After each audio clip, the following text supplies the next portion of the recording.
Bonjour et bienvenue dans cette deuxième vidéo du projet consacré aux élections américaines de 2024 et plus particulièrement à l'élection présidentielle qui se déroulera donc en novembre 2024. Lundi dernier ont eu lieu les caucus en Iowa, la toute première étape des primaires et des primaires républicaines, et on verra que les primaires démocrates n'avaient pas encore commencé. Et l'enjeu de ce caucus en Iowa, donc le caucus, pour rappel, c'est un ensemble de tout petits scrutins qui s'accumulent pour faire l'équivalent d'une primaire au niveau de l'État, mais on vote par petits groupes.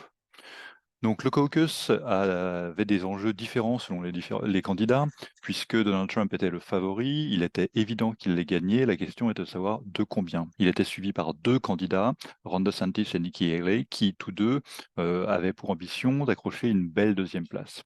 Dans les faits, ces trois candidats ont plutôt réussi leur caucus. Donald Trump l'a emporté avec un peu plus de 50% des voix, Ron DeSantis avec un peu plus de 20% des voix et Nikki Haley avec un petit peu moins de 20% des voix. Donc chacun à peu près à un niveau proche de leur niveau optimal. En réalité, c'est le quatrième homme, Vivek Ramaswamy, qui a un petit peu décroché et qui, ce faisant, a concédé des voix aux trois favoris, confirmant finalement qu'il s'agit d'une course assez resserrée, alors que le nombre de républicains candidats initialement était beaucoup plus élevé.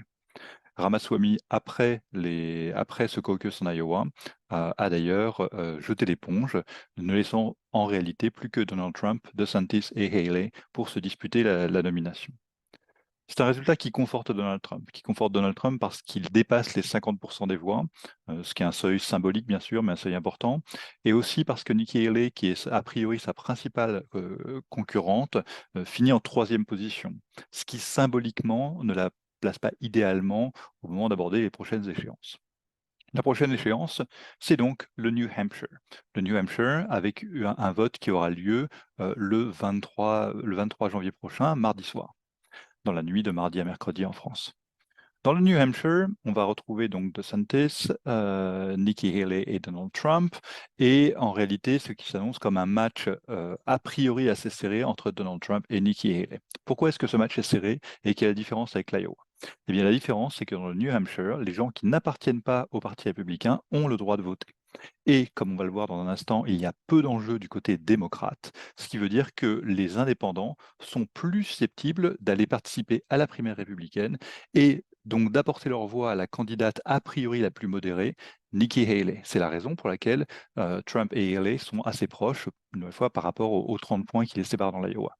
Mais évidemment, c'est tout l'enjeu. C'est-à-dire que si Nikki Haley ne remporte pas cette primaire, ou bien si elle n'est pas au moins très proche de Donald Trump, on peut supposer que la primaire républicaine sera jouée finalement dès ce deuxième scrutin.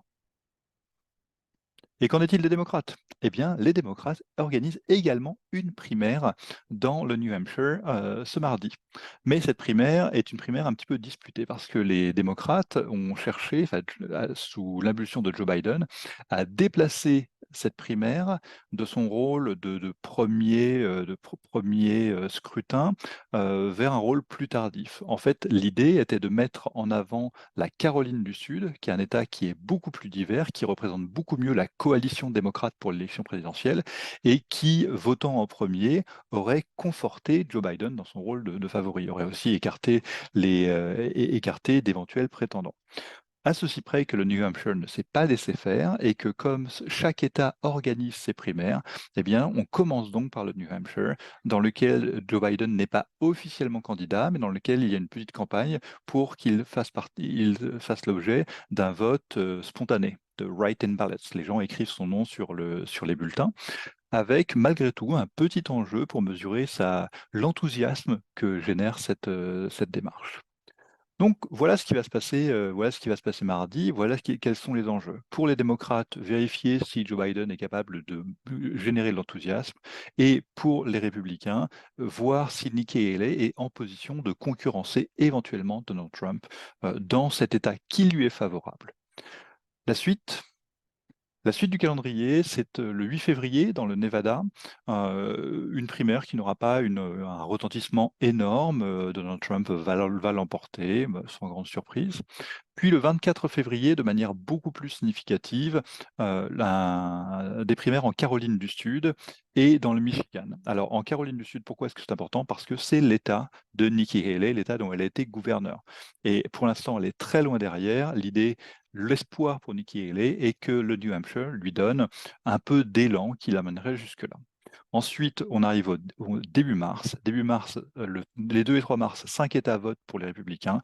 Et le 5 mars, c'est le Super Tuesday.